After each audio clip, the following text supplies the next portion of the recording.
But most of us didn't actually grow up in an environment that fostered those unique abilities. In other words, who were you before you started learning? You know, so what's the nature you instead of the nurture you? And the nurture you is what we basically learn in order to survive. Nor did we grow up in an environment that encouraged such development, because we get this free ride from evolution's point of view, but then we get funneled from enculturation's point of view.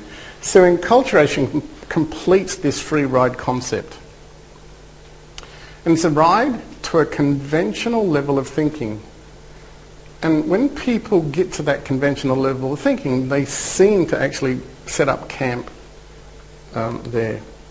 And so as long as we learn the basics of production and the basics of conventional wisdom, as long as we learn the basics of work and the basics of finances, as long as we learn the basics of health and the basics of relationships, as long as we learn the basics of safety and the basics of reproduction, then enculturation is actually happy because it's done its job. Now we can be governed. Now we can be funneled. Now we can be directed. Now we can be trained. Now we can be, nurtured in the way that enculturation wants us to be nurtured. And that's enculturation's job, to make us good, obedient servants of the enculturating system. It doesn't require anything else other than obedience. So the free ride locates people, generally speaking, in the land of not enough money, in the land of not enough time, in the land of not enough freedom, in the land of too much stress and a whole bunch of other things. It establishes basically halfway up the ladder of our true potential. So the thing about enculturation is that it's actually not interested in your potential.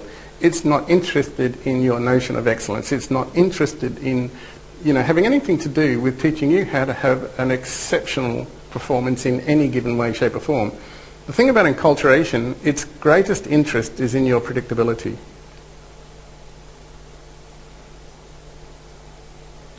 Because if you're predictable, we can set up all the structures to take directions from that predictability.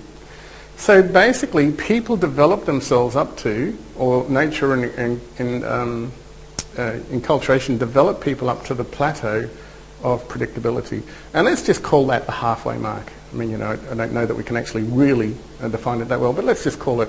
Now, to get past the plateau of predictability,